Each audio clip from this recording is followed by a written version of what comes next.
রহমতের নবীজি খেজুরের বাগানের পাশ দিয়ে নবীজি হেঁটে যাচ্ছেন মদিনায়। একটা উট দৌড়ায় আসছে। উট এসে আল্লাহর হাবিবের কদম মোবারকের সামনে পড়ে মাথা নিচু করে নবীজির কদমের মধ্যে মুখ লাগায় কাঁদতেছে। উটের জবান খুলে গেল। উট কাঁদে আর বলে, ইয়া রাসূলুল্লাহ, ইয়া হাবিবাল্লাহ, নবী গো, আপনার কদমে আমার আরজি। উট, কি জন্য তুমি কাঁদো? বলে, ইয়া রাসূলুল্লাহি, আমাকে শুধু মারে, আঘাত করে, কিন্তু খাদ্য দেয় না, কাজ বেশি বেশি করায়। এমন সময় পিছে পিছে ওই মদিনার সেই উটের মালিক দৌড়ায় আসছে। আল্লাহর নবী বললেন, ও উটের মালিক, তুমি কি উটের মালিক? বলে, হ্যাঁ ইয়া রাসূলুল্লাহ। তুমি কি তাকে খাবার কম দাও, কাজ বেশি করাও এবং মাঝে মধ্যে তারে পিঠাও? বলে, ইয়া রাসূলুল্লাহ, কি করে আপনি জানলেন? বলে, উট এসে তোমার বিরুদ্ধে আমার কাছে অভিযোগ পেশ করেছে। একবার জোরে বলা যাবে কি আল্লাহু আকবার? বিশ্ববিখ্যাত আল্লাহর একজন ওলি ছিলেন, তার নাম হযরত মালিক ইবনে দিনার আল ইরাকি আল বসরি রাহমাতুল্লাহ আলাইহি। হযরত মালিক ইবনে দিনার তিনি প্রত্যেক বছরে মক্কায় হজ করার জন্য ইরাকের বসরা থেকে আসতেন।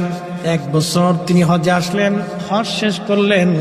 হজ শেষ করার পরে আল্লাহর দরবারে দোয়া করলেন, আল্লাহ, আপনি দয়া করে আমাকে জানান কার হজ হলো, কার হজ হলো না। আপনি দয়া করে আমাকে একটু জানান আল্লাহ। উনি দোয়া করলেন, কান্নাকাটি করলেন, আল্লাহ, এত মানুষ হজে আসলো, কিন্তু দোয়া কবুল হলো কি হলো না জানা নাই।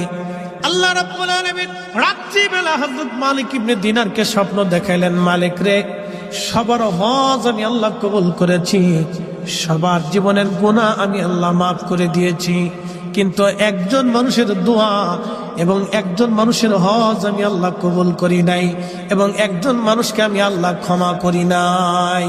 লক্ষ লক্ষ মানুষ আমি মাফ করছি, কিন্তু একজনকে মাফ করি। তো মালিক ইবনে দিনার ইরাকি বসরি খুব চিন্তায় পড়ে গেলেন যে ওই একটা লোক যদি আমি হই, তাহলে আমার জীবন বরবাদ হয়ে গেছে। ওলিরা তো সবসময় আল্লাহকে খুশি করার জন্য নিয়োজিত থাকে। একসাথে বলবেন আল্লাহু আকবার। ওলিরা কাকে সন্তুষ্ট করতেন? আল্লাহকে, রসুল। ওলিদের কাজই ছিল আল্লাহ তার রসুলকে খুশি করা। কত পদ্ধতি দিয়ে তারা আল্লাহকে খুশি করে, যত পদ্ধতি ছিল সব পদ্ধতি দিয়ে তারা আল্লাহ এবং তার রসুলকে খুশি করতেন। সবসময় তাদের কাজ ছিল আল্লাহ তার রসুলকে খুশি করা। আর আমরা হয়েছি ব্যতিক্রম, আমাদের কাজ হলো খালি শয়তানকে খুশি করা, খালি শয়তানকে খুশি করা।